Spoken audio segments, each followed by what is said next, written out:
2부 예배, 오후 예배 잘 오셨습니다. 하나님께서 우리 예배를 받으시고 기쁘게 받아주실 줄 믿습니다. 옆에 있는 성도님들하고 다시 한번 인사하겠습니다. 주님의 복 받기를 기도합니다. 인사하겠습니다. 네, 올해 새해 복 많이 받으시고 복 있는 사람이 형통하는 하나님의 축복의 길 가시기를 주님의 이름으로 축원합니다. 사도행전은 어려운 성경이 아니라 사도들이 다니면서 전도한 이야기가 사도행전입니다. 교회를 세우며 복음을 증거한 이야기, 그리고 사도행전의 말씀을 배우면서 교회론에 관한 부분도 조금씩 한번 배워보도록 하겠습니다. 지난 시간에 사도행전의 말씀을 받으면서 오늘 오직 성령이 너희에게 임하시면 너희가 권능을 받고 예루살렘과 온 유대와 사마리아와 땅끝까지 이르러 증인이 되리라는 이 말씀은 예수님의 제자도 증인된 삶에 대해서 알려드린다고 이야기를 했습니다. 그래서 이 말씀을 해석될 때는 반드시 마태복음 28장 19절과 20절 말씀, 너희는 가서 모든 족속으로 제자를 삼아 아버지와 아들과 성령의 이름으로 세례를 주고 내가 너희에게 분부한 모든 것을 가르쳐 지키게 하라라는 이 말씀과 병행되어서 해석해야 된다는 말씀을 드렸습니다. 우리에게 땅끝까지 이르러 내 증인이 되라라는 말씀, 너는 모든 족속으로 제자를 삼으라라는 말씀, 제자와 증인된 말씀이 같다고 드렸습니다. 그래서 마태복음 28장 19절을 기초로 해서 너희는 모든 족속으로 가서 제자를 삼으라고 하셨고 아버지와 성령, 아들과 성령의 이름으로 세례를 주라 하셨고 내가 너희에게 가르쳐 분부한 것을 지키게 하라고 말씀하셨습니다. 제자 삼고 세례 주고 가르쳐 지키게 하라. 엄밀히 말하면 제자를 삼는다는 것 안에 세례를 주고 가르쳐 지키게 하라가 포함이 되어 있습니다. 즉 세례를 주고 가르쳐 지키게 하는 것, 가르치는 것이 바로 우리의 제자화라고 이야기할 수 있습니다. 그래서 오늘 말씀은 예수님의 증인, 제자도라는 제목으로 하나님의 교회가 왜 세례를 줘야 해야 되고 하나님의 교회가 왜 가르쳐야 하는지에 대해서 말씀을 좀 나누도록 하겠습니다. 첫 번째로 너희는 모든 족속으로 제자를 삼고 아버지와 아들과 성령의 이름으로 세례를 주라고 말씀하셨는데 세례를 왜 교회에서 주어야 하는지를 좀 말씀 가운데 배워보도록 하겠습니다. 세례라고 하는 것은 예수 그리스도를 나의 구주, 그러니까 구원자와 주인으로서 믿는 것을 성도들 앞과 하나님 앞에서 고백하는 것이 바로 이 세례입니다. 이 세례는 예수님도 받으셨고 예수님께서 직접 제정하셔서 신앙 고백을 하나님의 앞에서 성도들 앞에서 다시 태어나는 물 세례로 기초하고 세례 요한도 세례 요한이 예수님께 세례를 베풀었습니다. 그러면 왜 교회에서 세례를 베푸는 것이 이렇게 중요하고 예수님께서 제자도 왜 세례를 아버지와 아들과 성령의 이름으로 베풀라고 말씀하셨는지 우리 말씀을 좀 살펴보면서 확인해 보도록 하겠습니다. PPT 말씀을 좀 잠깐 보도록 하겠습니다. 고린도전서 12장 12절 말씀에 이렇게 기록되어 있습니다. 우리 같이 한번 읽어보겠습니다. 시작. 몸은 하나인데 많은 지체가 있고 그리스도도 그러하니라. 우리가 유대인이나 헬라인이나 종이나 자유인이나 다 한 성령으로 세례를 받아 한 몸이 되었고 또 다 한 성령을 마시게 하였느니라. 아멘. 말씀 다시 보겠습니다. 고린도 전서는 고린도 교회에는 파벌이 나눠져 있었고 많은 힘듦과 어려움이 있는 교회였습니다. 이 교회에 편지하기를 몸은 하나인데 많은 지체가 있고 몸의 지체가 많으나 한 몸과 같이 그리스도도 그러하다라고 이야기를 합니다. 즉 하나님의 교회는 한 몸 공동체이고 많은 지체가 있다는 것을 이야기하면서 13절에 우리가 유대인이나 헬라인이나, 유대인은 자기의 지역 백성들이고 헬라인은 이방인이잖아요. 종이나 자유인이나, 여기서 중요한 말씀을 제가 밑줄을 그어놨는데 다 무엇으로? 한 성령으로 세례를 받았다. 그러니까 교회 안에서 세례를 베푸는 게 중요한 것이 뭐냐면 한 성령으로 말미암아 세례를 받았기 때문에 유대인이나 헬라인이나 종이나 자유인이나 한 몸이고 다 한 성령으로 마시게 하였느니라라는 하나님의 말씀입니다. 즉 하나님의 교회 안에는 한 성령으로 세례를 받았으니 유대인이나 헬라인이나 종이나 자유나 차이가 없다. 이것을 쉽게 우리나라 말로 이야기하면 하나님의 교회는 한 성령으로 모든 성도들이 세례를 받았음으로 말미암아 전라도 사람이나 경상도 사람이나 충청도 사람이나 강원도 사람이나 차이가 없고, 성질 급한 사람이나 느긋한 사람도 차이가 없고, 돈 많은 사람이나 가난한 사람도 차이가 없고, 잘생긴 사람이나 못생긴 사람도 차이가 없다라는 것을 성경은 이야기하고 있습니다. 왜냐하면 한 성령으로 말미암아 한 세례를 받았기 때문에 우리에게 말씀합니다. 즉 성경에서의 세례는 한 몸, 즉 예수 그리스도와의 연합을 의미한데, 세례를 받으면 그리스도와 연합되고 다른 성도들은 예수 그리스도와 연합됩니다. 즉 나는 예수 그리스도를 통하여 다른 사람들과 연합된다라는 사실입니다. 그래서 교회에서 공동의회를 할 때는 무흠 입교인 혹은 무흠 세례교인을 통해서 하나님의 공동체를 이루는 것은 뭐냐면, 예수 그리스도를 주로 고백하는 신앙의 공동체 위에 세례를 받아 하나님의 자녀가 된 사람이 하나의 공동체가 된다는 것을 이야기를 합니다. 즉 예수 그리스도를 머리로 하는 그 못에서 성령님으로 하나가 되라, 즉 세례를 주라라고 하는 것은, 여기에는 모든 성도님들이 예수 그리스도의 이름으로 다 세례를 받았으니 이 몸은 한 몸이라고 우리에게 말씀하고 있습니다. 그래서 PPT 잠깐 다시 보겠습니다. 바울은 에베소서 4장 말씀을 통해서 이렇게 말씀하고 있습니다. 4장 3절입니다. 평안에 매는 줄로 성령이 하나가 되게 하신 것을 힘써 지키라. 이 성령이 하나가 되었다라고 하는 것은 여기에 있는 모든 성도들이 한 성령으로 말미암아 같은 세례를 받았기 때문에 그렇습니다. 4절에 보면 몸이 하나이요 성령도 한 분이시니 이와 같이 너희가 부르심의 한 소망 안에서 부르심을 받았느니라. 다음이요, 그 다음에 주도 한 분이시요 믿음도 하나요. 그 다음에 밑줄 그어놨죠. 무엇도 하나라고요? 세례도 하나다.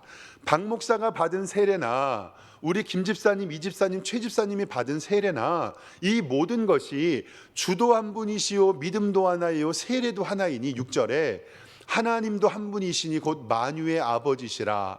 만유 위에 계시고 만유를 통일하시고 만유 가운데 계시는도다. 아멘. 즉 세례받은 하나님의 교회 성도들은 하나님의 교회 안에서 한 몸 공동체를 이루고, 세례받은 너희들이 하나가 되지 못하면 세상에서 하나 될 수 있는 것은 없다. 즉 세례가 단순한 믿음의 고백의 결과가 아니라, 세례 받는 것은 하나님의 교회의 한 몸 공동체의 기초가 됨을 우리에게 말씀하고 있습니다. 교회가 성령으로 하나가 된다는 것은 굉장히 중요합니다. 중요하지 않은 일로 교회의 의견이 나누고 파벌이 생기고, 이것은 절대로 하나님께서 기뻐하지 않습니다. 세례를 받고 우리는 한 성령님을 믿습니다. 아까도 얘기했던 것처럼 박 목사에게 성령으로 세례를 베풀어 주신 성령 하나님과 여러분들에게 세례를 베풀어 주신 성령 하나님이 같은 분이신데, 우리가 같은 성령님으로 같은 세례를 받았는데 어떻게 교회가 달라질 수 있고 갈라질 수 있겠냐는 거죠. 그러면 세례를 받고 한 성령님을 믿는데 교회가 어떻게 다른 일을 꾸밀 수가 있겠습니까? 의견이 다르고 다른 생각을 할 때는 하나님께서는 그것을 통해서 기도하라 하신 것인 줄을 꼭 기억하시기를 바랍니다. 저는 개인적으로 절대라는 말을 사용하면 안 된다고 생각을 해요. 왜냐하면 절대라는 것은 예수 그리스도의 진리밖에 없거든요. 그런데요, 절대라는 말을 꼭 써야 되는 것이 뭐냐면, 교회는 절대로 나누어지면 안 된다는 거예요. 교회는 절대로 하나가 되어야 된다라는 사실입니다. 때로는 목사님, 교회에 어떤 일이 있을 때 다수결로 결정할 때도 있지 않습니까?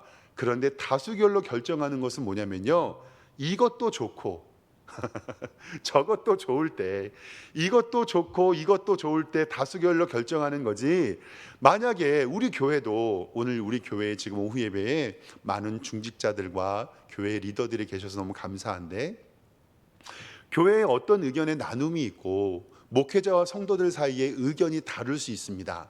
그것은 의견을 다루는 것을 맞춰가고 다수결로 정하는 것이 아니라 하나님께서 그 가운데 기도하라는 뜻인 줄을 꼭 기억하시기를 바랍니다.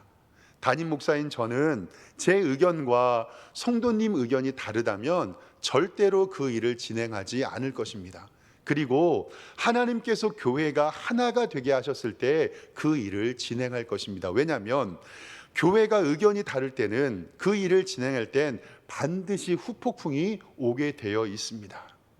교회가 하나 되지 못하는 것은 하나님이 제일 싫어합니다. 우리는 교회 안에서 꼭 구분해야 될 건 뭐냐면요, 진리와 비진리를 구분해야 되고 본질과 비본질을 구분해야 됩니다. 그러니까 교회가 하나 되지 못하면 절대로 그 교회는 하나님이 기뻐하시는 교회가 될 수가 없습니다. 예를 들어 보겠습니다. 점심 메뉴를 무엇으로 할 것인가? 교회의 식탁보는 무엇 할 것인가? 청소를 어떻게 할 것인가? 사랑하는 성도 여러분, 이거 본질입니까? 비본질입니까? 비본질입니다. 조금 적게 먹어도 되고 다른 식탁보로 해도 되고 청소 내가 한 번 더 해도 됩니다. 그런데 하나님께서 우리에게 원하시는 것은 이것으로 교회가 하나가 되지 못하면은 하나님의 교회는 나아갈 수 없다는 것을 우리에게 알려주고 있습니다. 제가 전에 우리 성도님들께 우스갯소리로 어떤 교회가 나누어졌다는 얘기를 우스갯소리를 한 적이 있는데, 어떤 이야기 들은 적이 있냐면, 어느 교회에서 교회 강대상을 빨간색으로 할까 초록색으로 할까라는 이야기 한번 드린 적이 있습니다. 뭐냐면 교회 강대상의 카페트 색깔을 바꾸는데 예수님의 보혈색인 빨간색으로 해야 된다는 보혈파가 있었고, 아니다, 예수님의 푸른 초장이니까 우리는 녹색으로 푸른 초장으로 해야 된다는 푸른 초장파가 있는데, 사랑하는 성도 여러분, 교회 강대상을 녹색으로 해야 됩니까? 빨간색으로 해야 됩니까? 따라하겠습니다. 무엇이 중요한데? 따라하겠습니다. 시작. 무엇이 중요한데?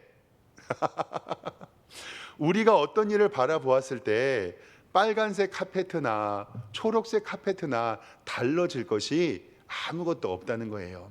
제가 마음속에 아픔으로 간직하고 있는 일 가운데, 제가 어렸을 때 제 모 교회에서 있었던 일이에요. 교회 안에서 교회가 부흥해가지고요, 교회에서 교회 봉고차, 그러니까 그 승합차를 하나 사기로 했었는데, 승합차를 사면 되는, 제가 어렸을 때 30년도 더 된 기억이에요. 그때는 기아 자동차에서 나온 하이베스타라는 봉고차가 있었고 현대에서 나온 그레이스라는 봉고차가 있었습니다. 제가 살던 지역은 경기도 성남이 언덕이 많은 지역이어서 한쪽 파는요, 힘 좋은 기아 하이베스타를 사야 된다고 막 우기셨어요. 그리고 한쪽 어르신들은 에이 그거는 승차감이 안 좋다고. 제가 지금도 30년이 지났는데 하도 싸우셔갖고 똑똑히 기억을 해요. 에이 그거 아니라고, 그거는 힘은 좋은데 승차감은 안 좋다고, 그레이스 사야 된다고. 결국 그것 때문에 교회가 분란이 일어나갖고 그때 하이베스타를 샀어요. 근데 문제는 뭐냐면 베스타 그거를 샀는데 그레이스를 사야 된다고 우기시는 분들이 맨날 그 차 타면서 투덜투덜 불만이 있으신 거예요. 그리고 교회 차가 고장 날 때마다 이래서 이 차는 안 된다고. 사랑하는 성도 여러분, 기아차 사든 현대차 사든 무엇이 중요합니까? 아니 진짜 무엇이 중요합니까? 저희 집에서도 가끔씩 아이들과 함께 외식할 때가 있습니다. 아들과 저는 무조건 외식을 나가면 고기를 먹으러 가야 되는 겁니다. 고기가 아니면 외식을 할 필요가 없으니까요. 근데 딸은 늘 저한테 얘기합니다. 아빠, 고기 말고 딴 거 먹으면 안 돼요? 뭐 샐러드나 채소 같은 거, 그거는 외식의 제목이 아니다. 왜 풀떼기를 먹으라고 나가서 먹니? 그러면서 이제 아이들끼리 뭘 먹는다고 싸워요. 사랑하는 성도 여러분, 외식 나가면서 메뉴가 중요합니까? 결국 그 문제로 인하여서 아이들이 다투기 시작을 하면, 아이들이 먹고 싶은 거 이야기하면 저는 이야기하죠. 너희가 메뉴 때문에 싸우면 외식을 허하지 않겠노라. 정말 교회 안에 작은 거일 것 같은데 우리가 의외로 목숨 걸고 싸우는 것들이 너무나도 많이 있습니다. 목사인 저도요, 이 쫌생이 같은 마음이 있어서 내 말이 수긍되지 않고 그것이 용납되지 아니하면 내 마음이 힘들 때가 있는데, 저도 설교 시간에 이렇게 선포하는 이유가 뭐냐면 들키지 않으려고. 저 쫌생이 마음 들키지 않으려고. 왜냐하면 하나님의 교회 공동체에 많은 의견들이 있잖아요. 그런데 이 의견이 세상에서 정말 탕수육을 부어 먹을 것인가 찍어 먹을 것인가 고민하는 것처럼 그러한 사소한 고민일 수도 있는데 그것 때문에 마음이 다치고 서로 헐뜯고 비방하고 욕하는 일들이 너무나도 많다는 겁니다. 제가 정말로 확실하게 말씀드리겠습니다. 사랑하는 성도 여러분, 교회는 절대로 하나가 되어야 됩니다. 그리고 그것이 하나가 되지 않았을 때는 진행해서는 안 되고, 그때는 하나님께서 우리에게 기도하라고 하셨구나라는 것을 꼭 인지하시길 바랍니다. 왜냐하면 내가 예수 그리스도를 믿고 세례를 받아 그 성령님을 믿고 의지하는데, 내가 은혜 받은 그 성령님이 여러분들의 성령님이고 주도 하나이요 세례도 하나이요 하나님도 한 분이심을 하나님의 교회에 맡겨주셨기 때문에 세례 받는 것은 이렇게 중요하다라는 사실을 꼭 기억하시길 바랍니다. 그래서 하나님의 교회는 성령 안에서 지어야 된다는 사실을 꼭 기억하시길 바랍니다. PPT 보면서 말씀 보겠습니다. 에베소서 2장 20절 말씀 함께 보겠습니다. 너희는 사도들과 선지자들 터 위에 세우심을 입은 자라. 그리스도 예수께서 친히 모퉁이 돌이 되셨습니다. 교회는 사도들과 선지자들 터 위에 세워주셨는데 21절에 그의 안에서 건물마다 서로 연결하고 주 안에서 성전이 되어가고 우리가 서로 연결되어 있다는 거죠. 22절에 너희도 성령 안에서 하나님이 거하실 초소가 되기 위하여 그리스도 예수 안에서 어떻게 되어 함께 지어져 가느니라. 하나님의 교회는 사도들과 선지자들 터 위에 세워졌고 예수 그리스도께서 건물의 모퉁이 돌이 되어주셨는데 그 모퉁이에 우리 성도님들의 성전 하나하나가 연결돼서 그리스도 예수 안에서 함께 지어져 간다는 성령 안의 세례 공동체임을 꼭 기억하시길 바랍니다. 그렇기 때문에 교회론에서 세례라는 것은 이렇게 중요합니다. 교회에서 세례를 베풀라고 하는 말씀은 나도 세례 받았고 너도 세례 받았으니 그 세례 받은 성령님으로 하나가 되라라는 말씀입니다. 사랑하는 성도 여러분, 우리 교회가 이러한 사랑의 공동체, 성령의 공동체, 목회자가 품은 마음을 성도가 품고 성도가 품은 마음을 목회자가 품고 장로님이 품은 마음을 안수집사님이 품고 권사님이 품은 마음을 집사님이 품어서 하나님의 든든한 교회 되기를 주님의 이름으로 축원합니다. 반드시 우리 교회는 그런 교회가 될 것입니다. 두 번째로는 가르쳐 지키게 하라라고 말씀하셨거든요. 그러면 성경에서는 무엇을 가르쳐 지키게 할까? 가르쳐 지키게 하라에서는 세 가지의 중요한 요소가 필요합니다. 첫 번째로는 가르칠 사람이 필요하고요. 두 번째로는 가르칠 대상이 필요하고요. 세 번째로는 가르칠 내용이 필요한다라는 사실입니다. 근데 아까도 이야기했던 것처럼 교회는 사도들과 선지자들 터 위에 세움을 받았으니까 가르치는 사람은 사도와 선지자, 지금으로 이야기하면 목회자가 되겠죠. 가르칠 대상은 우리의 전도의 대상과 교회의 성도들을 이야기합니다. 그럼 여기서 중요한 것은 뭐냐면 하나님의 교회에 가르칠 내용은 무엇인가? 이것은 성경의 기록의 목적에 잘 나와 있습니다. PPT 말씀 보면서 함께 보겠습니다. 요한복음 20장 31절에 하나님께서 성경을 기록한 이유를 우리에게 분명히 말씀하고 계십니다. 뭐라고 말씀하시냐면 요한복음 20장 31절에 오직 이것을 기록함은 예수님께서 직접 말씀하신 거예요. 너희로 예수께서 하나님의 아들 그리스도이심을 믿게 하려 하고 또 너희로 믿고 그 이름을 힘입어 영생을 얻게 하려 함이라. 요한이 요한복음을 기록하며 하나님 앞에 말씀을 기록해서 성경을 기록한 이유, 즉 가르칠 내용이 뭐냐면 첫 번째, 예수께서 하나님의 아들 그리스도이심을 믿게 하려고, 그리고 두 번째로는 너희로 믿고 그 이름을 힘입어서 무엇을 얻게 하려고? 생명을 얻게 하려고 우리에게 가르치심을 주셨다는 것을 꼭 기억하시길 바랍니다.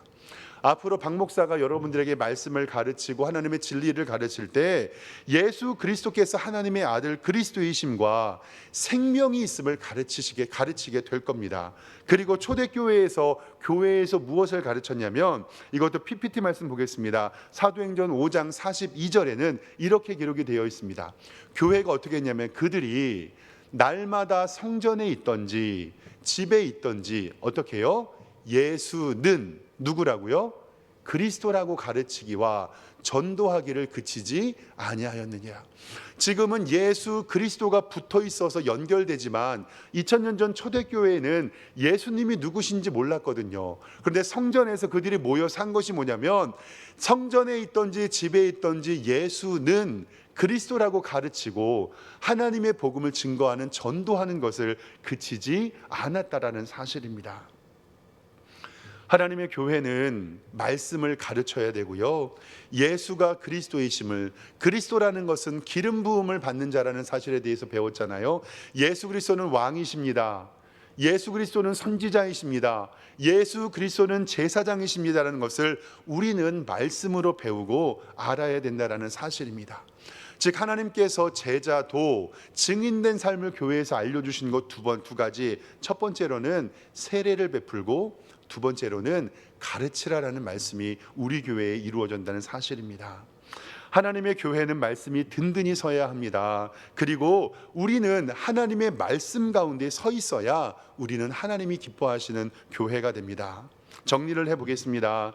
예수님의 증인, 제자도라고 하는 것은요, 우리가 성령의 임하시면 권능을 받고 하나님의 복음이 확산됩니다. 예루살렘과 유대와 사마리아 땅끝까지 이르러 하나님의 복음이 전달되는데, 그때 우리가 복음 증거할 것은 가서 세례를 베풀고 예수를 그리스도라고 가르치는 것이 우리에게 말씀하고 있습니다.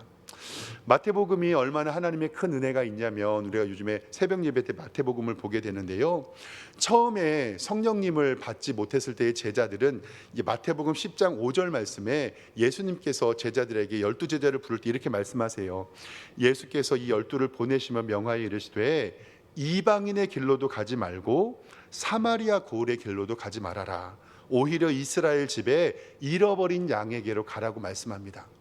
처음에 예수님께서 제자들을 부르실 때는 그들은 아직 연약했어요. 그러니까 이방인의 길이나 사마리아에 있는 거 가지 말고 잃어버린 어린 양 유대인에게만 가는 것도 급급하다.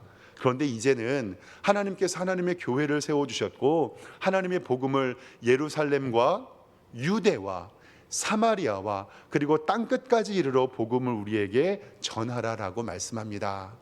사랑하는 성도 여러분, 우리 교회가 그런 교회 되기를 소망합니다. 아버지와 아들과 성령의 이름으로 세례를 주고 내가 너희에게 가르쳐 지키게 하라고 모두 분부한 것을 지키는 멋진 석샘교회 되기를 주님의 이름으로 축원합니다. 기도하겠습니다. 하나님 아버지, 오늘 말씀으로 성령이 우리 교회에 임하시고 우리가 권능을 받고 예루살렘과 온 유대와 사마리아와 땅끝까지 이르러 하나님의 증인이 되게 하여 주시옵소서.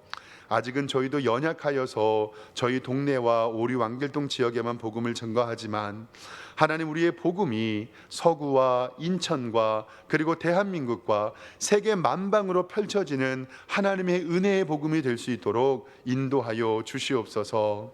또한 같은 성령님을 믿으며 한 세례를 받았으니 우리 교회가 비본질과 비진리로 흩어지고 나눠지는 것이 아니라 오직 성령님의 이름으로 하나가 될 수 있도록 인도하여 주시옵소서. 예수 그리스도의 이름으로 기도드리옵나이다. 아멘. 찬송가 320장 우리 함께 찬송하겠습니다.